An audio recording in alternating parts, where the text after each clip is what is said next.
Y aquí las glosas de esta semana. Aquí se nos burlan en la cara, pero a diario. La burla más ofensiva de esta semana fue la supuesta rendición de cuentas de José Gabriel Carrizo desde la Asamblea a puertas cerradas y sin preguntas, porque claro, eso es transparencia. Ahí Carrizo aseguró que ningún gobierno debe ser tan transparente, que ellos son los que más han ejecutado, cuando las principales obras están paralizadas, no han empezado ninguna y le deben a medio mundo, y que él ha rendido cuentas todas las semanas.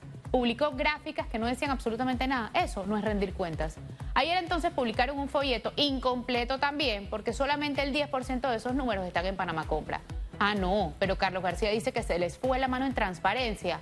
Irrespetuoso. Además, se basa en una auditoría externa. ¿Qué validez y vinculación tiene eso si no es de Contraloría? También dijeron que gracias a Panamá Solidario, 6% de los panameños no quedaron en pobreza.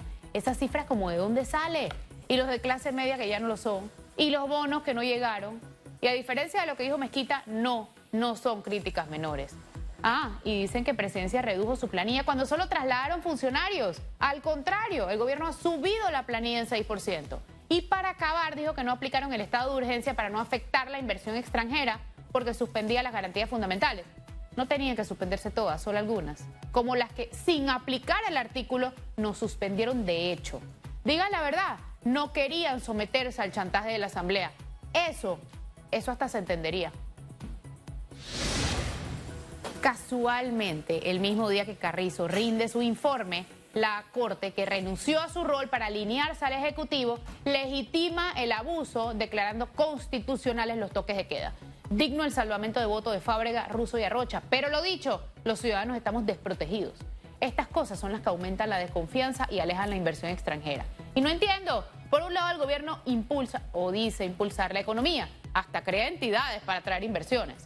Y por otro lado, el MINSA promueve medidas absurdas, indefinidas y sin sustento científico que generan incertidumbre, destruyen la inversión y el turismo.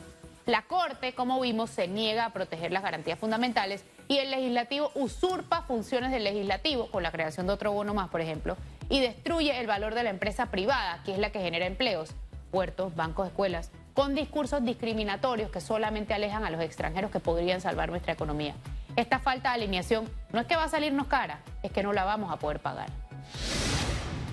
Desde el lunes el toque de queda va a ser de 12 a 4 y los comercios, los que sobrevivieron, podrán abrir hasta las 11, incluyendo los bares y eventos deportivos que, como Panamá es Panamá, abren primero que las escuelas. Lo del toque de queda no me deja de sorprender. Se resisten a soltarnos. Es increíble. ¿Por qué insisten en mantenernos encerrados si los números han bajado? Es como el ego, es como decir yo tengo el poder y puedo someterlos. Y los ciudadanos, pues cual corderos. Esta semana supe de 4 panameños que sufrieron en carne propia los abusos en Tocumen. Todo lo que están haciendo ahí es abusivo, total, pero todo lo permite el decreto. Un decreto que no debería existir, pero ¿cuántos han alzado la voz para decir esto está mal? ¿Cuántos se lo han leído al menos? Si lo hubieran hecho, quizá no estuvieran sufriendo lo que están sufriendo. Los abusos por los que ahora que les tocó, entonces sí se quejan. Lo otro es que al ministro de Turismo, a quien le paran cero bola, sigue sin salir a explicar esta sandez. Y encima la Asamblea lo citó, pero no para eso, sino para que explique por qué Tocumen es de uso exclusivo para Copa, cosa que es falsa y lo saben hasta los que no viajan. Lo dicho, esto no tiene por dónde. Y antes de que se me olvide, ahora que hablamos de autoritarismo, el cierre de los estacionamientos de la cinta costera, porque ahora son para la presidencia. Y que los que van a ejercitarse o al mercado del marisco, que se pudran. Igual que las multas que siguen poniendo a los que violan las normas. Y a los de Atlapa. CENIAF tiene nuevas cabezas. La directora tiene buen perfil, pero la sub es policía. No entendí. La policía es represiva, esto es preventivo. No pueden hacer nada bien.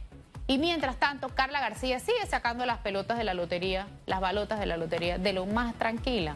Y hablando de niños, 9.700 niñas se convirtieron en mamás en el 2020. Y estas son las reportadas. ¿A cuántos violadores procesaron?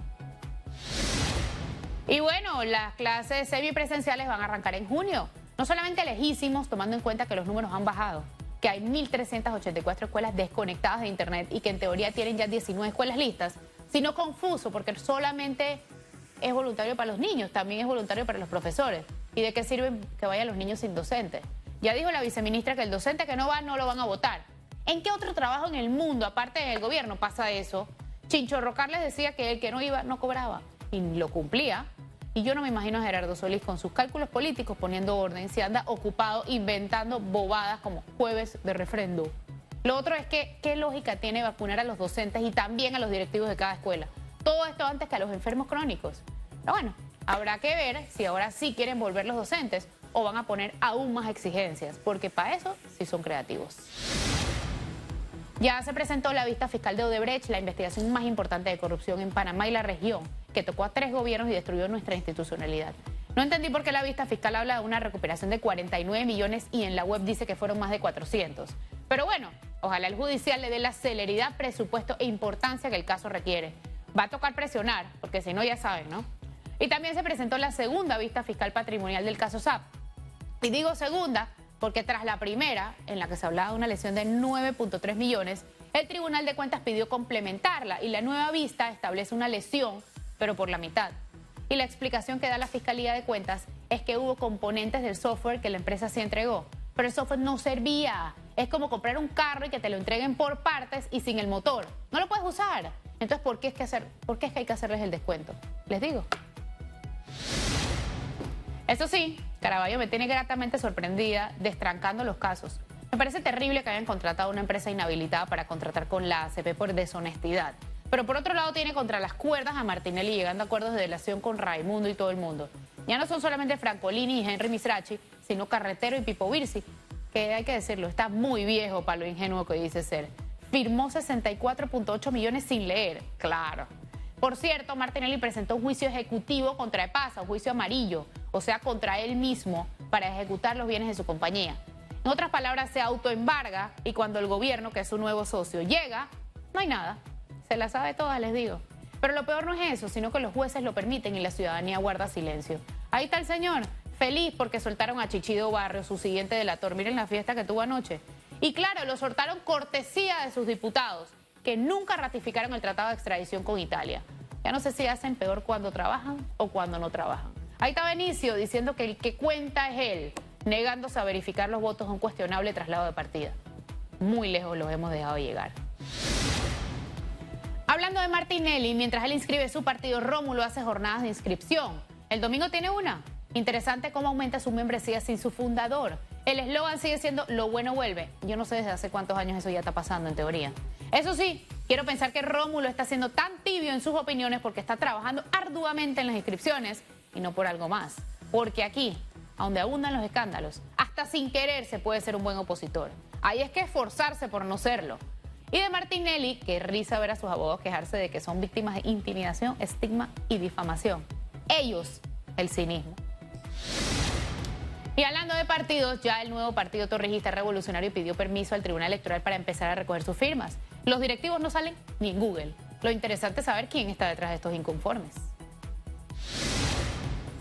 El Tribunal Electoral rechazó la solicitud que hicieron los organizadores de la Constituyente para implementar un app gratis que buscaba que la gente pudiera firmar desde su celular, sin necesidad de que nadie tuviera que ir a visitarlos en plan pandemia.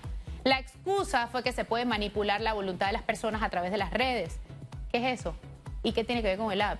Con cualquier medio podrían manipularse, porque si es por eso, las campañas políticas tampoco podrían hacerse. Entonces los mandaron a usar el app que usan los partidos para recoger sus firmas, donde hay que comprar el celular porque no puede ser usado. Pagar $36, dizque para el dueño de la licencia, que no sabemos quién es. Y al activista, que puede ir hasta preso si presta o usa para otra cosa el celular. Eso cuesta un billete larguísimo. ¿Por qué no dejan que la gente sea la que al final decida? Al final, eso no es lo que es democracia. ¿Cuál es el miedo y hasta dónde la protección del status quo? Demostrando el Tribunal Electoral enanismo cuando más se espera de ellos. Y los saluditos van para Fábrega, que protagonizó lo más lindo de esta semana, la bulla que le hicieron llegando al Andrés Bello, donde iba a aperturar la construcción de obras en vía Argentina, que solo necesita mantenimiento. Y hablando de Fábrega, hace más de 2 semanas se aprobó urgente e inconsultamente el POT y aún no lo publican en Gaceta para evitar que sea demandado. Todo sea para que los malos desarrolladores puedan seguir mandando a sus hijos a Harvard en detrimento de los ciudadanos. Estas fueron las glosas de esta semana.